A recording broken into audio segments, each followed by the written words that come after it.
in terms of the grid going down, there are several different things that can happen or occur out here to cause such a calamity to happen. And it's not always just the United States here that we're talking about. You're talking globally, where any of these events could occur. And probably one of the most intense and most damaging would be completely out of our control as far as causing it or trying to prevent it from happening.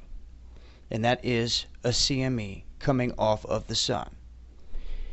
Now, I've talked many times about EMPs or just attacks on the grid, and not even attacks, just glitches. 2003, there was the huge blackout. Okay? And I don't buy the excuse on what caused none of that, but a lot of people were ill prepared. Now, if you've not seen American Blackout 2013 by National Geographic, I suggest you check that out too, just to kind of get an idea of what this world would be like this day and age if a CME did strike this planet. This would damage a lot, and not just the United States. You're talking all the countries of the world. Well, depending on who was on the sun-facing side when this came in and who took the brunt of it. But really, it could send a shockwave all the way around the planet from a direct hit. Now, we're overdue for such an event.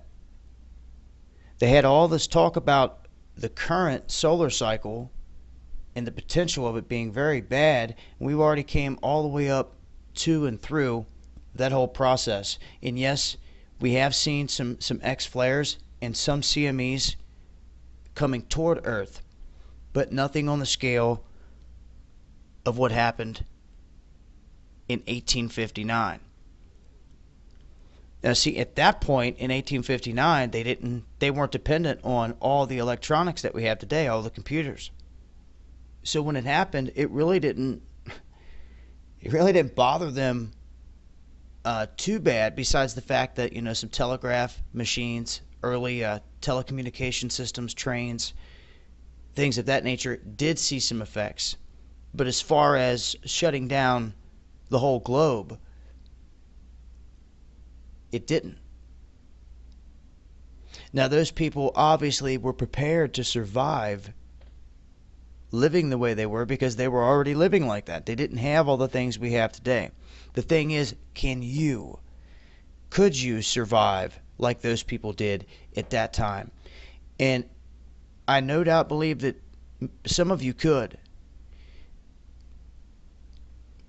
But there's one element that those people didn't face that you would. And that is the hordes of starving people or whoever that's going to be coming through fields, yards, windows.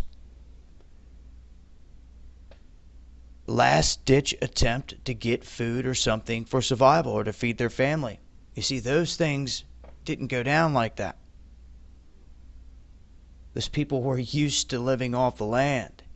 And today the people are not. And when McDonald's and Burger King and everything gets shut down and the people are in the streets, I'm telling you, if you watch that video by National Geographic, you'll see that within 10 days it all falls apart. And it's rather interesting at the end what you'll see about how Obama is the one in power during all this, and how the UN calls up their biggest mission in the history of the organization to help the United States. But this is after 10 days. And who's to say after 10 days the lights would come back up?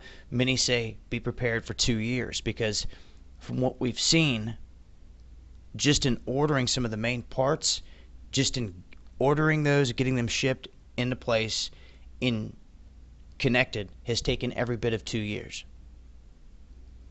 But it's all on you. And that's the main thing here. I've talked about it time and time again. Looking at it literally here in a different light, not from an attack or anything else on the grid, but literally coming in from space, something none of us can stop whatsoever. And it's going to happen. The kill shot. It's going to happen at some point in time. I just hope most people are prepared for it. And like I said, if you can live off the land, I hope you have food and water, everything, a plan, put in place. But all in all,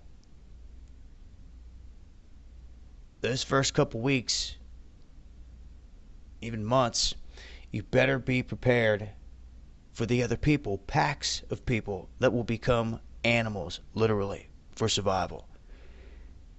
You see, that's not the way it should be, but that's what higher-ups, elites, running this country, the guys pulling the strings, that's what they want. They want everyone to fall into chaos, whether it's by their hand or from the sun, because I believe they're prepared. The moves that they're making, I believe that they're prepared. So, question is, are you? You don't want to be stuck running around in the cities, caught in a chaotic event if the lights go out. And like I said before, for the people that just don't want to get it, when I'm talking about an EMP or an attack or a sabotage on the grid, if they just want to turn the cheek the other way, well, here you have this. This has nothing to do with anything man can cause. Completely unpredictable. It could happen tomorrow. And you would only have 12 hours to prepare. I'll leave a link. It's been Dabu7.